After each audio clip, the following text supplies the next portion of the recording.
Hi NCBOA. I'm coming to you with the second instructional video for this season, and today we're going to do something a little bit different, something that we haven't really done since I've been a part of NCBOA. And this instructional video was recorded actually back in November, and when I thought we were going to have a normal season, but we were going to do some instruction virtually.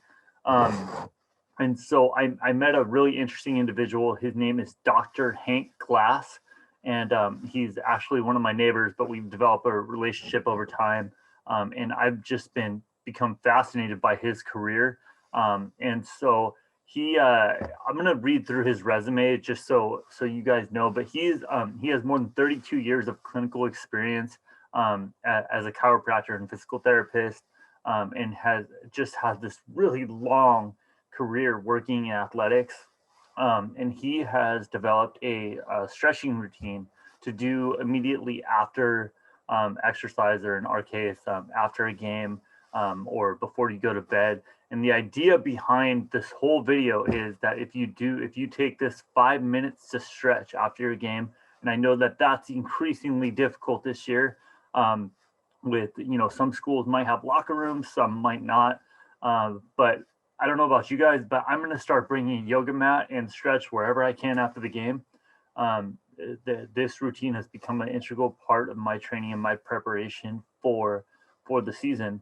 And I don't know about you guys, but my first couple games of the season, I quickly realized that there is a difference between being in shape, going to the gym, working out in off season, and being in game shape. And when I had to run and keep up with those athletes, they stay the same age and we get a year older every year. So this is really important for longevity. I hope you guys like this video. So I'm going to read through his resume real quick, just to give him a brief introduction. And like I said, we recorded this back in November. So the session is basically him giving a little history and the science behind why this stretching is important and how he developed this. And then the second part is we actually get down on the floor and I do the routine. And he kind of talks us through it. So I hope you guys enjoy this and get something out of it. I wanted to make something useful for you guys to use this season. So Dr. Hank Glass, his education, he went to Nichols College and DC Life Chiropractic College. And like I said, he's got 32 years of clinical experience. He worked with the USA track and field medical teams. He was the staff doctor for the Nike running camp. He worked for the University of Georgia and Georgia Tech as an athletic advisor and chiropractor for the track and field teams. The Georgia Tech Workmen's Comp Board, assistant coach to Coach Roy Benson. He was the Atlanta Track Club coach. He was on the medical team for the Pan Am Games. The Atlanta Beat Pro Soccer team staff chiropractor. He's had numerous articles published in science journals, in Running Times and in Marathon and beyond. He's a frequent lecturer at various universities around the country, and he's worked very closely with the Nike running camps. So now he's retired from a lot of that, and he's actually the track and field and cross country coach at San Diego Academy. And so he and his wife live here in our community. His wife is actually an ultra marathon runner. So they are, getting just been really great mentors for me. So I hope you guys get a lot out of this video. Enjoy.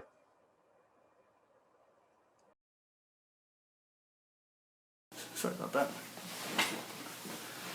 All right. Hi, everybody. How you doing? I'm here with Dr. Hank Glass, and I just want to thank you so much for giving us a few minutes of your time. As I said in the intro, Hank has a wealth of knowledge when it comes to health and wellness and exercise, and I've really gotten to know Hank over the last couple of years. He and his wife are very active people, and I'm hoping he can share a little bit about that today. So Hank, I really want to talk about basketball referees and ways that we can prolong our basketball career, be on the floor longer, things that we can do to avoid injury, and just stay on the floor.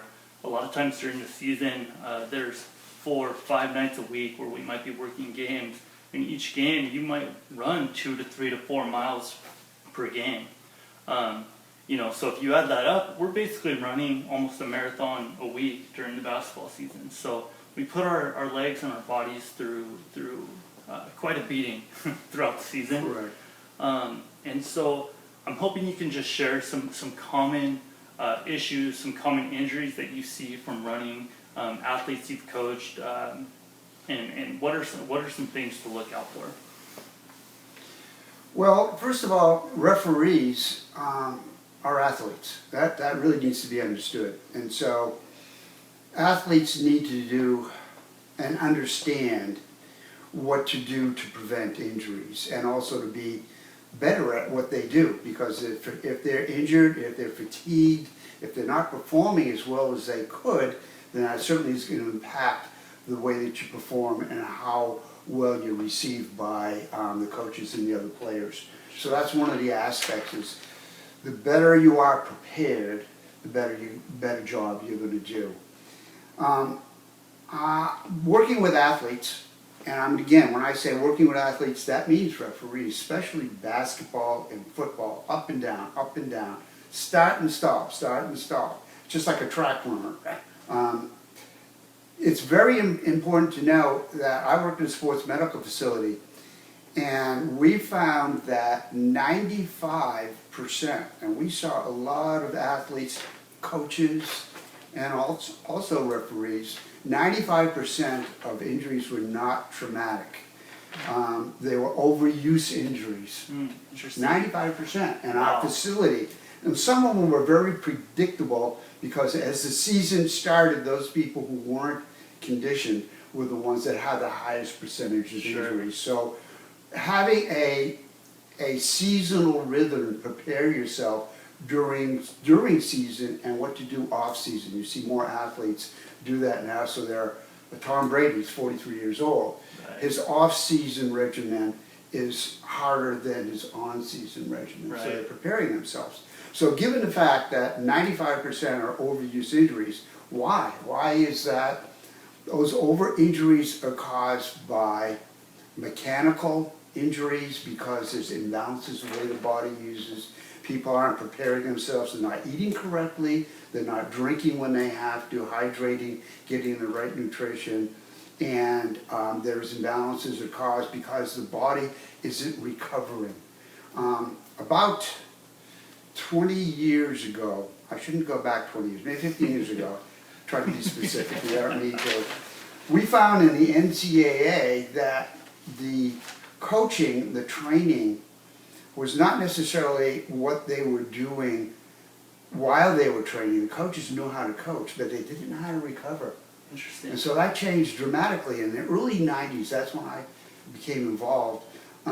Most of the seminars were all about recovery. And so a lot of the medical people and sports medical groups were introduced at that point. I was introduced to the 96 Olympic team, track and field Olympic team. And we spent most of our time figuring out what can we do to prevent. And one of the things that we talked about earlier this year when you were running is how to stretch correctly. And still some coaches don't understand it. It really hasn't filtered down enough to the lower levels, because stretching is one of the most important ways to recover. And if you recover correctly, then your body moves correctly. If your body moves correctly, then you're going to have much fewer mechanical injuries. Yeah. So are there specific times in which you would recommend? So I know at the end of this video, we're going to actually go through a stretching routine. So my first question is, are there specific times in which you should stretch? Great question. And that's something when I worked with the University of Georgia and Georgia Tech, we had specifics. They had to keep a log, which was very important to show their coaches. Stretching needs to be done.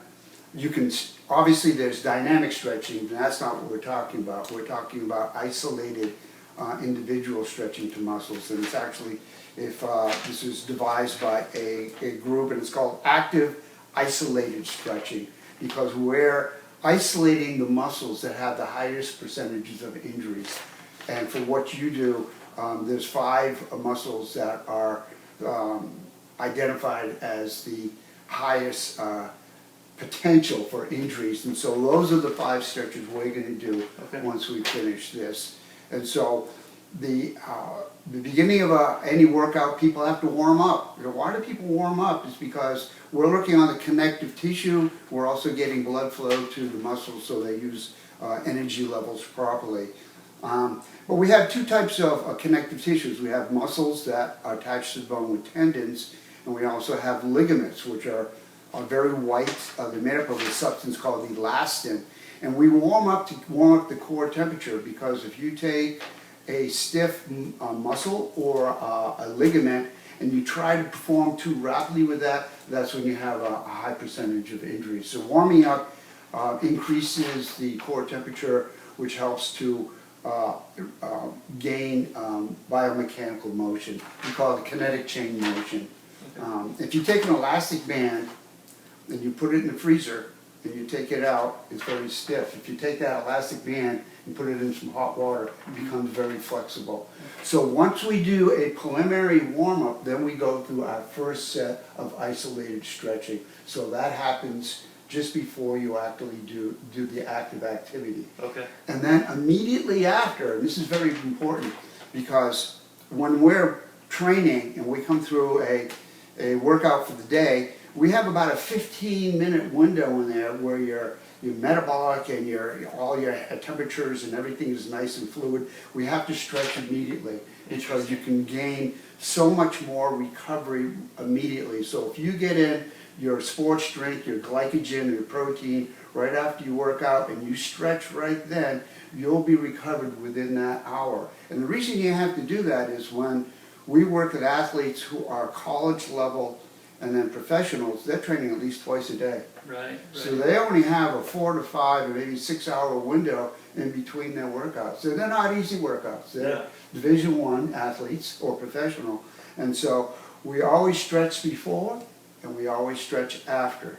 And as you know, I also suggest to the people that I coach personally, they also stretch before they go to bed, because while we're sleeping, our body actually goes through the highest rate of recovery because we're resting and the body is actually concentrating on rebuilding those cells and those fibers. And so they basically stretch before, they stretch after, and they stretch before they go to bed. And the reason they can do that, you can be very, very good and complete if it only takes 5 minutes. Actually, if you do it correctly, it takes 4.5 minutes. Very small investment for reducing the highest causes of injuries. And that was one of the most beautiful things that when we first went through this program together is, you could sit here and give me a list of 20 stretches to do, and it takes me 25 minutes, 30 minutes, but the truth of the matter is nobody's going to sit down and do it. Exactly. So playing that out as a basketball referee, we come off the floor, we're all sweaty, we're in our referee gear. Before you get in the shower, before you change your clothes, to get in the car to go home, that's the perfect time. That's it. So bring your band and do your stretches for 5 minutes, and the goal would be, if I'm hearing you correctly, by the time we get home, you'd almost be recovered. Yes. So, especially if you're working those games back-to-back nights, and, you don't want to be hobbling up and down the floor the next night. Yeah. The worst thing you can do is after a workout is get in your car and drive. Oh, your body says, why are you doing this to me? Because your body won't be symmetrical, won't be moving correctly, and one side of your body is going to get so much tighter than the other. And then if next day you go out and you work out and you do the same thing, that's why they call it accumulating micro trauma, because you don't have the trauma that day, you don't realize it. You weren't hit by something, you didn't fall off your bike or you trip and fall. No, it's a little bit of irritation to those connective tissue that eventually reaches a point you go to move and all of a sudden something happens, something snaps. Well, that's been accumulating because you never recovered. Okay, beautiful. So like we talked about, the goal of this is to give you guys this 5 minute, 4.5 minute of stretching that you can do in the locker room right when you get off the floor, and then hopefully again when you get home before you go to bed, and to optimize just how you're gonna feel the next day and be ready to roll. So we're gonna go ahead and cut right now, and I'm gonna get on the floor and demonstrate the stretches, and Hank's gonna kind of walk us through real quick. The only thing I'd like to just add to this is everything I'm saying here is science. And most of the research was done, a lot of it in Scandinavia, because they can do a lot of different things. We can't do daily muscle biopsies to see what the changes are. They can there. And the research that's been done in this country also with excellent physiologists, and I worked with Dr. Dave Martin in Atlanta, who's the head physiologist for USA Track and Field. And everything I'm saying here, we documented over and over, and the statistics of those teams that did it correctly was enormous. Now, the 64 kids that I coached in Vermont, after a whole season of track and field, we didn't have one injury. Wow, that's impressive. So this is all data that has been accumulated and is being practiced as we speak at Georgia and Georgia Tech. And most of the Olympic athletes do this. Wow, that's incredible. Well, Okay. thank you, thank you. Let's show them what it looks like. Let's go to work. Okay, so I'm down on the floor here. We're gonna pretend this is a locker room, although we're in Hank's living room. So we just get off the floor, and so what am I gonna do first? Okay. This is important in the sense that it makes sense if you understand how the body moves. We're going to do 5 muscles, and we always start posterior, okay? This is our bicep femoris, basically. There's 4 muscles involved, but it's really, everybody calls it the hamstring. It starts here at the tuberosity, comes through and attaches below the knee, and that's important to know in this exercise, because what is it doing? Muscles move in pairs. So, hamstring, quadricep, and what are they doing? They're moving an articulation, in this case it's the knee. We need to balance these, not only balance the strength and elasticity of these, but we also have to balance it with the opposite side, because if one side is shorter than the other, is not stretched out as well, then our body doesn't move correctly. And anything that's mechanical has a certain range of motion, so if it's not moving correctly, it's going to cause micro irritation that will eventually become an injury. So we always start with the hamstring. The reason being, the hamstring causes more biomechanical injuries than any other articulation in the body. The reason is the hamstring is the only muscle that has 2 roles. First of all, it helps to bring our leg back and so we can push off. But the other thing is it helps to decelerate the quadricep. So if this muscle is weak and we go to stop and we're going to decelerate that hamstring, the patella, and you are referees, you're going up and down, stopping, starting. And what happens is if this is fatigue, it can't slow the quadricep down, and what do? You get a torn ACL. In our clinic, our sports clinic, most of the kids that come in with a torn ACL is because of weak hamstring. In women, it's significantly higher because of the position of the pelvis. And a lot of people don't do enough off-season exercises. So the kids would come in, they're not in shape yet, they're not balanced, and you get ACL over and over again. So the hamstring, that double roll, makes it very important. And this is one muscle that we also put a numeric value on. We want to make sure the left side and the right side are equal, because if they're not, if I have an elite runner, I'm not going to let them do a hard workout, because if they do a hard workout, the chance of injury is so much greater. So we always had a numeric value. If there was 5 degrees different, they couldn't do a hard workout. They had to do more recovery. So we're going to start with this. Now, muscles work in pairs. In this case, we have, I'll just use my arm, contraction, extension, right? In order to get a muscle to lengthen, and that's what we're trying to do. The muscles, there's 3 types of muscles in the body. We're working on skeletal muscles. Muscles are attached one side, come down, attached to the other, and this is where it's moving, origin and insertion. Muscles are striated, they move up and down. They're bands that cross over each other, like this. And so what we're doing at the end of a workout or anything like that, your muscles are shortened. You've lost glycogen, you're fatigued, you lost hydration, and so they shorten. So what we're trying to do is bring these farther and farther out to regain full range of motion. What happens is an injury is caused when you say you blow out your hamstring. It's not in a contraction. It's not kinetic. It's the extension. If these fatigue and they get bound and you go out too fast, that's where your tear is. So it's the extension is more important than the contraction. Okay? So given that, we always start with the hamstring. And our routine is we're going to go back, forward, and then we do our gastrocs, the last thing we do.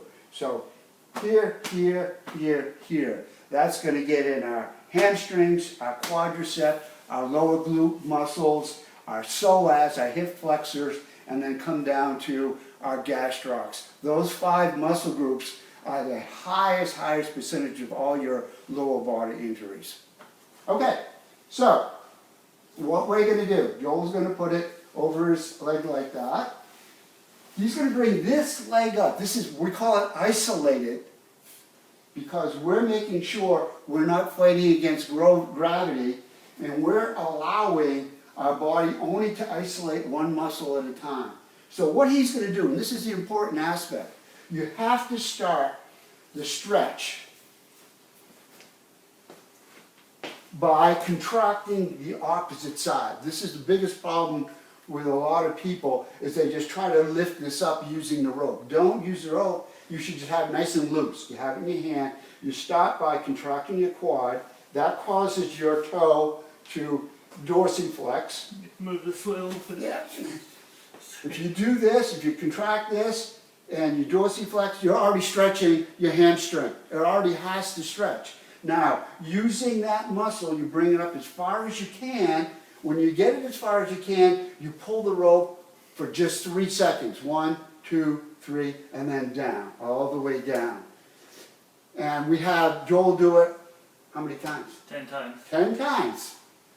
He's going to do that. Each time, just hold it for 3 seconds, let it down. You should not feel pain. You should not feel your body twitching. If you're doing that, you're overstretching. So each time he brings it up, he's separating those muscles slowly. That way you're not going to hurt yourself. This is why you can do it any time of day. You can do this stretch routine and you can't hurt yourself because you're not overstretching. Okay. I lost count. Okay, so we're going to stop at this point. Now just assume Joel is going to his 10th. So I lifted up his last time. Now, as you note, the angle here. Joel, if we're looking at this, he's at about 87%. 90% would be straight up. You can bring it down. When we do this on the other side, we want to compare the range of motion between the right side and the left side. And you'll find in almost every single case, if I did this and I do this at Nike running camps, I could bring up 100 kids and we'll find that 99.9 is going to have an imbalance, because that's the way our body, as we're not initially designed so that we're symmetrical, because we're always using one side more than the other. So we're going to go to the other side. Good. See, he's much better. Go ahead. Keep it up. And down. We're going to do one more. Remember, the most important thing is he neutralized this side so that the pelvis can move correctly by bringing this up. And when he finishes, we're just about what we had on the other side. Joel is balanced because he's been doing this for quite a while now. When you first start to do this, you'll find an imbalance.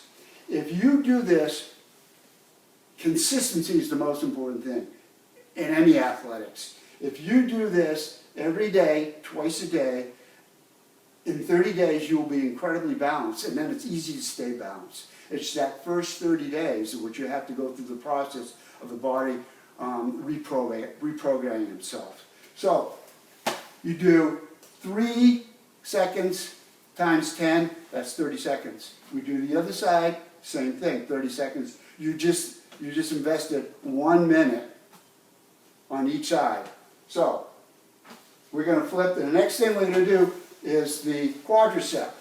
We're going to do that because, don't forget, we're balancing off the 2 muscles that work the knee joint. So you always do one side and then the other side of that same joint. Okay. So Joel's gonna bring it up here. He's gonna grab above the ankle joint. We don't wanna be on the foot because then we're gonna be working on the second joint.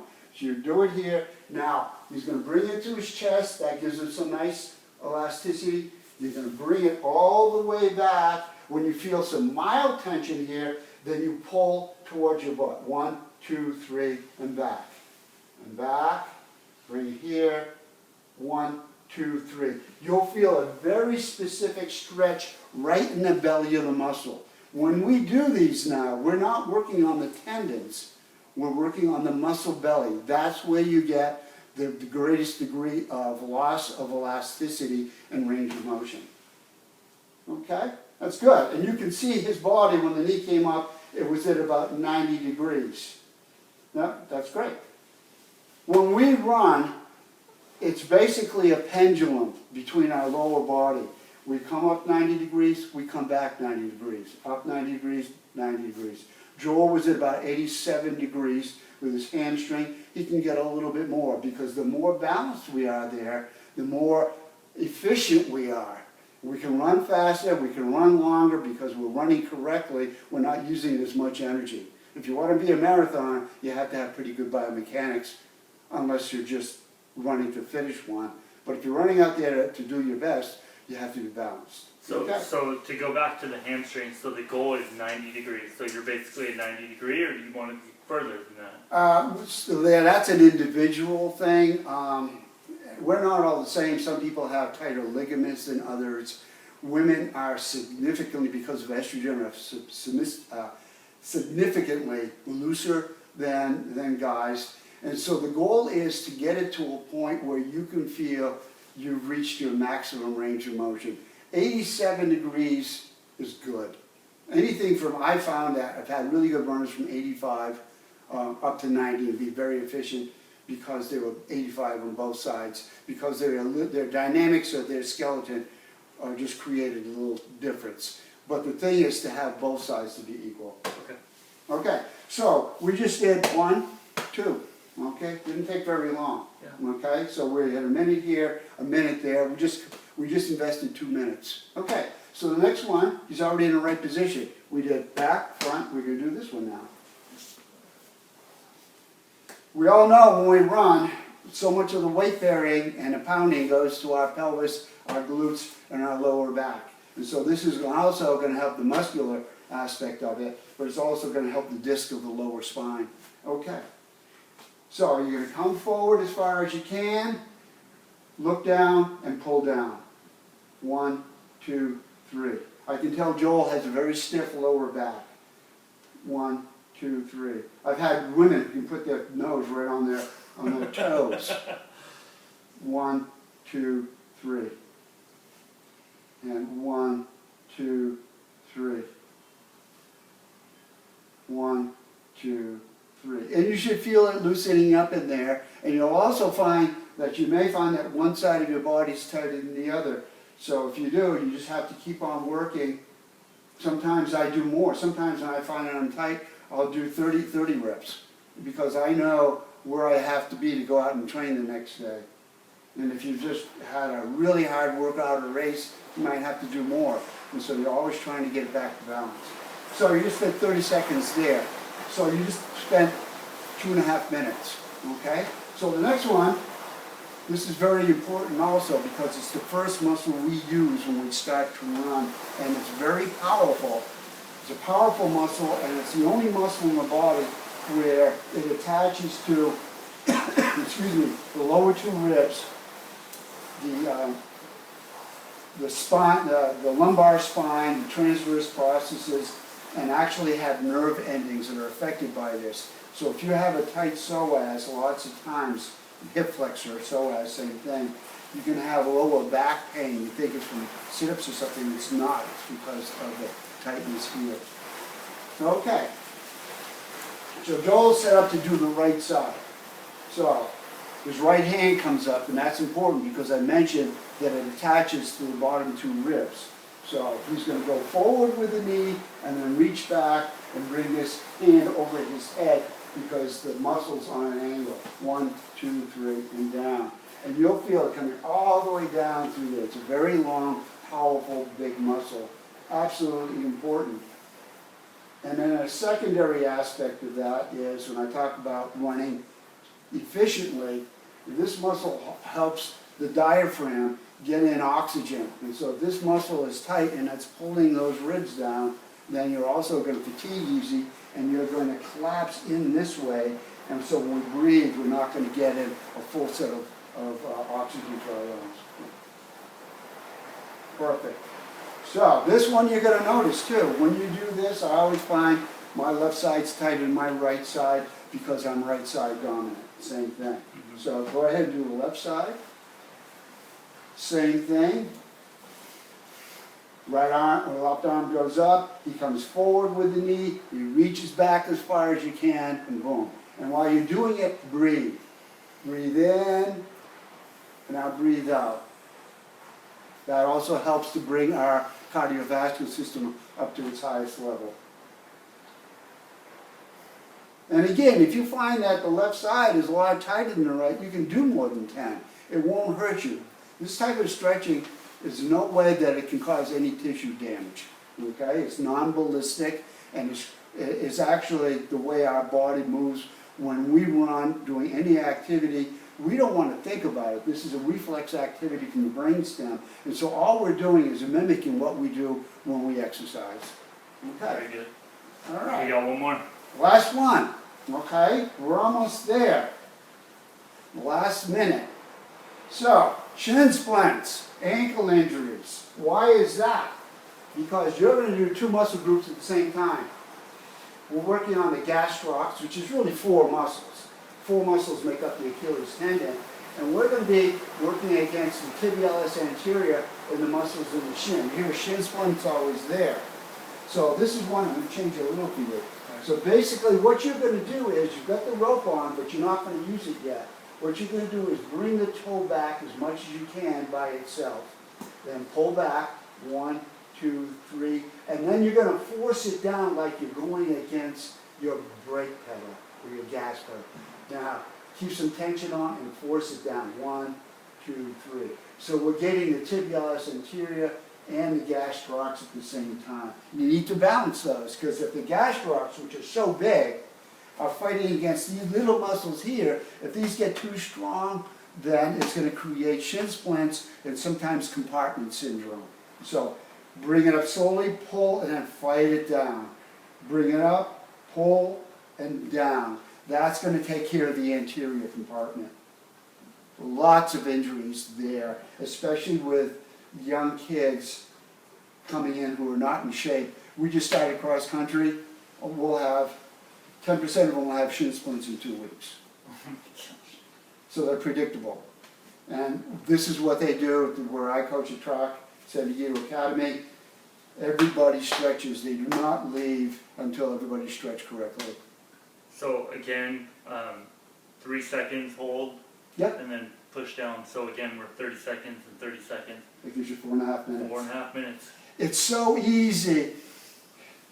We have 70-odd kids on the cross-country team, and once we get them into the rhythm of doing it, they all have their ropes set up there, they all come in, get in a circle, and it's done in 4.5 minutes. They have their drinks right there, they get their carbo and glycogen. When you finish your workout, have a drink that has a little bit more protein in it, because you have irritated fibers, and it will help to heal those fibers. And so what Hank was saying about the rope, this is basically just a rope from Home Depot. I think I have like a old, looks like a climbing rope almost, and it's just tied with a loop on the end, so it's real easy to wrap around your feet. You know, I've also used, I have a strap in my ref bag, and I have a rope like this next to my Inner bed. tubes. Yeah. The kids bring in Yeah. inner tubes from their bikes that are blown, and they use that and they get a nice stretch out of it. Perfect. Yeah. So whatever you have, but thank you so much.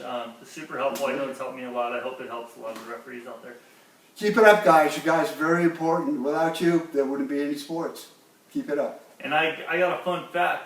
Hank actually refereed some basketball for intramurals when he was in college. I just found that out. I've known him for a couple of years now, and I just found that out about 20 minutes ago. So good times. He knows what we go through. I certainly do. Good luck. All right. Thanks, guys.